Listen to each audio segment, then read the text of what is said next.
کہتے ہیں، یہ گمان کرتے ہیں انا ناقاؤ فی ابی بکر و عمر، کہ ہم اہل بیت ابو بکر صدیق رضی اللہ تعالیٰ عنہ اور عمر فاروق رضی اللہ تعالیٰ عنہ کی شان میں تنقید کرتے ہیں۔ کچھ خبیث لوگ یہ باتیں کر رہے ہیں، خبیث لوگ عراق کے۔ اب یہ کہ سنی نے تو نہیں نہ کہنا تھا کہ یہ صدیق اکبر رضی اللہ تعالیٰ عنہ کے خلاف امام جعفر صادق بولتے ہیں۔ خبیث کن کو کہا کہ خبیث لوگ عراق کے یہ پراپوگنڈا کرتے پھرتے ہیں کہ ہم اہل بیت حضرت ابو بکر صدیق اور حضرت عمر فاروق رضی اللہ تعالیٰ عنہ کے خلاف بولتے ہیں اور ان پہ تنقید کرتے ہیں۔ کچھ خبیث لوگ یہ باتیں کر رہے ہیں، کہنے لگے سنو، شرم آنی چاہیے ان کو، وہما والدا، یا ابو بکر و عمر تو دونوں باپ ہیں میرے، دونوں، ہما والدا، یا دونوں میرے باپ ہیں۔ کون اپنے باپ کو گالی دے گا؟ ادھر جد کہا، ادھر پھر والدانی مرتین کہا، میرے دورے باپ ہیں، اور ادھر تغلیباً اور مقام عمر کو پیش نظر رکھتے ہوئے فرمایا ہما والدا، یا یہ تو دونوں میرے باپ کا درجہ رکھتے ہیں۔ تو خبیث لوگ ہیں جو یہ باتیں کرتے پھر رہے ہیں۔ تو ہمیں یہ سبق دیا حضرت عمر رضی اللہ تعالیٰ عنہ نے کہ آج ہم ایسے لوگوں کو خبیث کہیں گے تو یہ فرقہ واریت نہیں، یہ جعفریت ہے۔ کہ حضرت امام جعفر صادق رضی اللہ تعالیٰ عنہ انہوں نے تنگ آ کے کہ گھڑ گھڑ کے ان کے ذمے لگائے جاتے ہیں کہ امام جعفر صادق ہم ان کے نائب ہیں، ہم ان کے ترجمان ہیں، ہم ان کے بڑے دیوانے ہیں، اور وہ یہ کہتے ہیں۔ اور امام جعفر صادق رضی اللہ تعالیٰ عنہ نے کہا یہ خبیث لوگ ہیں، یہ ہمارے محب نہیں ہیں، اور یہ جو یہ کہہ رہے ہیں یہ غلط کہہ رہے ہیں۔ اور دیکھو یعنی اسلام کی وہ شخصیت کہ رسول اکرم صلی اللہ علیہ وسلم کے وصال کے بعد جس نے پورے دین کو سہارا دیا اور اگلی نسلوں تک پہنچایا، اگر مسلمانوں میں ان کا مقام و مرتبہ جو ہے وہ محفوظ نہیں ہوگا تو مسلمانوں کی غیرت کہاں جائے گی؟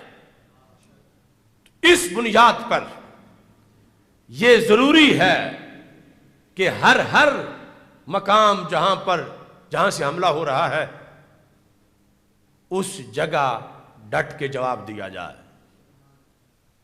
اگرچہ یعنی ہمارا جو رجسٹر ہے نا ایجنسیوں کے پاس، اس کے اتنے ورقے ہیں اور یہ اس پر لکھا ہے کہ ان کا کسی سے بھی اتفاق نہیں ہوتا، ایران والے آئیں تو پھر بھی انہیں غصہ ہے، سعودی عرب والے آئیں تو پھر بھی غصہ ہے، اس سے بھی، اس سے بھی، یہود سے بھی، نصارہ سے بھی، مودی سے بھی، ادھر پوپ فرانسس آیا ہے تو پھر بھی انہیں تکلیف ہو گئی ہے کہ وہ ابو ظبی میں کیوں آیا ہے۔ تو اللہ کا فضل ہے، ہماری غیرت جامع غیرت ہے، اور اس جامع غیرت کو ہی فکر رضا کہا جاتا ہے۔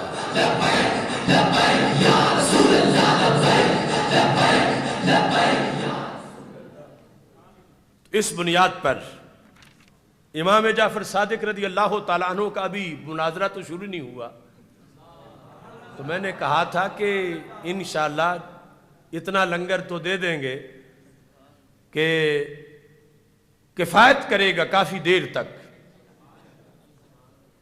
اور مناظرہ کے لیے کچھ دیر ہم وہ جو چھپ چھپ کے دور دور سن رہے ہیں ان کو لٹکائے رکھیں گے انتظار کی سولی پر، اور پھر انشاءاللہ بہت بڑے اجتماع کے اندر وہ مناظرہ منظر عام پہ انشاءاللہ لائیں گے۔ لیکن انہیں اندازہ ہو گیا ہوگا کہ امام جعفر صادق رضی اللہ تعالی عنہ کا انداز کیا ہے حب صدیق اکبر رضی اللہ تعالی عنہ میں۔ حنان بن صدیر روایت کرتے ہیں، اور ان کی بھی امام دارقطنی نے پوری سند لکھی ہے، یہ نہیں کہ آواز آئی اور پتہ نہیں کس کی آئی. کہتے ہیں سمعت جعفر ابن محمد، میں امام جعفر صادق رضی اللہ تعالیٰ عنہ کے پاس بیٹھا تھا کہ ایک بندہ آیا، اس نے کہا اخبرنی عن ابی بکر و عمر. یعنی جیسے کوئی سوال اہم ہوتا ہے معاشرے میں کہ یہ خود جواب دے دیں، پراپوگنڈا بڑا ہو رہا ہے ان کے بارے میں کہ یہ تو نے مانتے ہی نہیں. ہر جگہ پھر صحافی پوچھتے ہیں، کبھی تو واقعی بات بھی ایسے ہی ہوتی ہے نا، یعنی رانا ثنا کا مسئلہ ضرور پوچھ لیتے ہیں صحافیوں کو جب پتہ ہو کہ کوئی گڑبڑ ہے، اور کبھی ویسے پراپوگنڈا ہوتا ہے گڑبڑ نہیں ہوتی، تو یہ پراپوگنڈا بڑا تھا. تو امام جعفر صادق رضی اللہ تعالی عنہ سے اس لحاظ سے سوال کیا گیا. تو حنان بن صدیر کہتے ہیں میں سن رہا تھا. تو آپ نے اس موقع پر کیا جواب دیا؟ آپ فرماتے ہیں انک تسألنی عن رجلین قد اکلا من ثمار الجنہ، تم ان دو ذاتوں کے بارے میں مجھ سے پوچھ رہے تھے، اے وہ باقی لوگوں نے تو پتہ نہیں کب جنت میں جانا ہے، یہ دونوں تو جنت کے پھل بھی کھا چکے ہیں. قد اکلا من ثمار الجنہ، جو جنت کے پھل بھی کھا چکے ہیں. یہ ہے حسینیت. ان ذاتوں کے بارے میں تم پوچھتے پھرتے ہو مجھ سے، ان کے فیصلے تو ان کے بارے میں دیکھو کتنے یہ پیش قدم اور ایڈوانس ہیں. باقی کی جنتیں کب پتہ نہیں کس نے جانا ہے. یہ وہ ہیں کہ جو تو جنت کا پھل بھی کھا چکے ہیں. اور ایک مقام پر امام جعفر صادق رضی اللہ تعالی عنہ سے پھر حفص بن غیاث امام اعظم ابو حنیفہ رحمۃ اللہ علیہ کے ریسرچ بورڈ کے اہم رکن، آپ نے یہ روایت کیا کہ امام جعفر صادق رضی اللہ تعالی عنہ نسبت صدیق اکبر رضی اللہ تعالی عنہ کو اس پیرائے میں بھی بیان کر رہے تھے. ادھر تو کبھی کہیں جد ہیں میرے، کبھی کہیں والد ہیں میرے، کبھی کہیں ڈبل والد ہیں والدنی مرتین، کبھی کہیں انہوں نے جنت کا پھل کھا بھی لیا ہے، اور کبھی کہیں مجھے جتنا حضرت مولا علی رضی اللہ تعالی عنہ سے قیامت کے دن فائدے پر یقین ہے، اتنا ہی حضرت صدیق اکبر رضی اللہ تعالی عنہ سے فائدے پر بھی مجھے یقین ہے. اور یہاں فرمان کیا ہے، اور یہ بھی سارا سند کے ساتھ ہے، کیونکہ یہ جس نے لکھی ہے نا ان کی سپیشلائزیشن ہی سند ہے کہ بات ہی ساری سند کی ہے، کتابی اسماء الرجال کی ہے. اور یہ میں پڑھ ایک سے رہا ہوں، حوالے یہ کئی میں موجود ہے اور سب لگائے ہوئے ہیں، کام پورا تیار رکھا ہوا ہے کہ اگر کل ہی کسی کو الرجی ہو تو ہم انرجی اس کو فراہم کریں گے انشاءاللہ.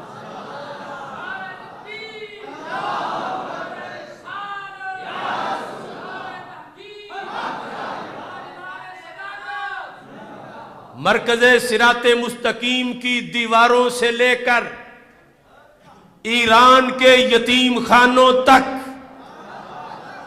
جس کو بھی افضلیت صدیق اکبر رضی اللہ تعالی عنہ کے بارے میں ہمارے بیان کردہ اس موقف پر شک ہو تو انشاءاللہ امام احمد رضا بریلوی کی فکر کا جھنڈا وہاں جا کے لہرانا یہ ہمارا کام ہے.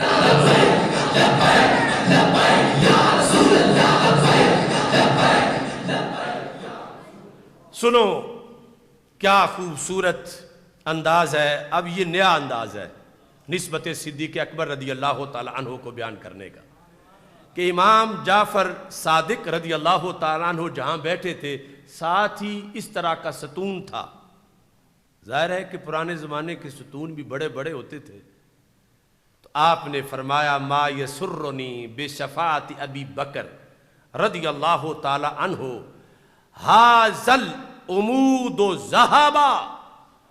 کہتے ہیں کہ اگر مجھے کوئی یہ کہے کہ یہ سونے کا اتنا بڑا ستون لے لو اور نسبت ابی بکر دے دو، کہتے ہیں میں اتنے ریٹ سے بھی نہیں دوں گا، اتنی قیمتی ہے نسبت صدیق اکبر رضی اللہ تعالیٰ عنہ. یعنی ساریاتم من سوار المسجد، مسجد میں بیٹھے تھے اور ظاہر ہے کہ قرین قیاس مسجد نبوی شریف ہے.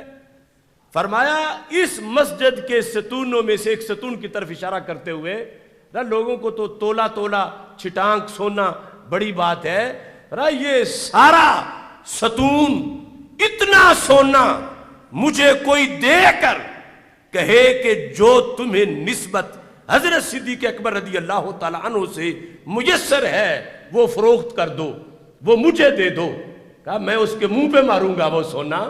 نسبت صدیق اکبر کا مقام بلند ہے. یہ حضرت امام جعفر صادق رضی اللہ تعالی عنہ کے موضوع کی تمہید سے تمہیں اندازہ ہو گیا ہوگا کہ امام جعفر صادق رضی اللہ تعالی عنہ کا مزاج کیا ہے. اور یہ ڈھونڈو گے تو صدیوں بعد سنی کے سینے میں ہوگا، مگر وہ جو ایران کے فنڈ پہ نہ پلتا ہو، وہ جو رافضیوں کے چاول جا کے نہ کھاتا ہو، وہ جو ان کے مراکز میں جا کر بیٹھ کے ان کے تبرے سن کے جس کا ایمان مر نہ گیا ہو، اس شخص کا مزاج یہ بتائے گا کہ مٹی ہماری اگرچہ پنجاب کی ہے مگر سینے میں نور مدینہ شریف کا ہے.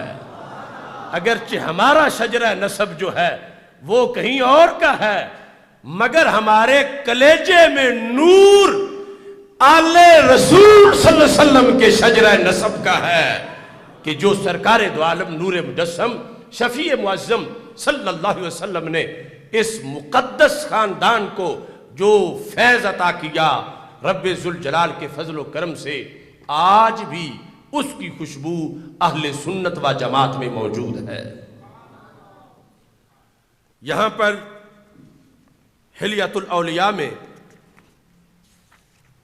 بھی ایک تفصیل موجود ہے، اور المختار من مناقب الاخیار اس کی پہلی جلد کے اندر بھی بہت سے حوالہ جات ہیں. اور مناظرہ تو ظاہر ہے کہ شروع ہی نہیں کیا افضلیت صدیق اکبر رضی اللہ تعالیٰ عنہ کا. انشاءاللہ وہ بھی بڑا واضح طریقے سے آج کی گفتگو جب سرایت کر جائے گی اس کے بعد پھر یہ تمہید ہے، یہ ضروری ہے، اور پھر اس کا اثرات انشاءاللہ زیادہ ہوں گے. اب میں بات اختتام کی طرف لے جا رہا ہوں. کچھ لوگ دور دور بیٹھ کے سوچ رہے آج ہمیں تو کچھ بھی نہیں کہہ رہے. جب کچھ کہتا ہوں پھر بھی کہتے ہیں کہ، اور جب نہیں کہتا تو پھر بھی سوچتے ہیں کہ کیوں نہیں کہہ رہے. تو میں کہتا ہوں وہ مظلوم لوگ، یعنی مظلوم سے مراد فریب خوردہ، دھوکہ کھائے ہوئے، کہ جنہیں پاک فوج زندہ باد کا نعرہ لگانے کے لیے 3 مہینے جیل درکار ہو، ویسے انہیں یہ لفظ بھی بولنے نہ آئے. میں کہتا ہوں ہائے اس زود پشیماں کا پشیماں ہونا. اندر والے بھی بول رہے ہیں، باہر والے بھی بول رہے ہیں. کیا وجہ ہے؟ کیا نئے سرے سے فوج نے کوئی کلمہ پڑھ لیا؟ کہاں گئے فتوے؟ تو پتہ چلا جیل جانا حماقت کے نتیجے میں تھا، ناموس رسالت کا سبب نہیں تھا۔ اگر ناموس رسالت کا سبب ہوتا، آسیہ ملونہ کے بارے میں ایک دن ہی اگر اپنے کارکنان کی ناموس کے لیے جیل سے کلپ بھیج سکتے ہیں، کارکنان کی ناموس کے لیے، تو سرکار کی ناموس کے لیے کیوں نہیں بول سکتے؟ وہاں سے کلپ آیا ہے جیل سے کہ فلاں ہمارا سوشل ایکٹیوسٹ ہے، اس کے خلاف نہ بولو۔ تو اتنا بڑا جو مشن تھا سرکار کی ناموس کا، تو اس کے بارے میں بھی تو بولا جا سکتا تھا نا۔ اور اگر عدالت میں بیٹھ کے مودی کے بارے میں بول سکتے ہو تو آسیہ کے بارے میں کیوں نہیں بولتے؟ اور اس کو پر فخر کیا جا رہا ہے، عدالت میں بیٹھ کے شیر نے مودی کو للکار دیا۔ کیا انڈیا کی عدالت میں بیٹھ کے؟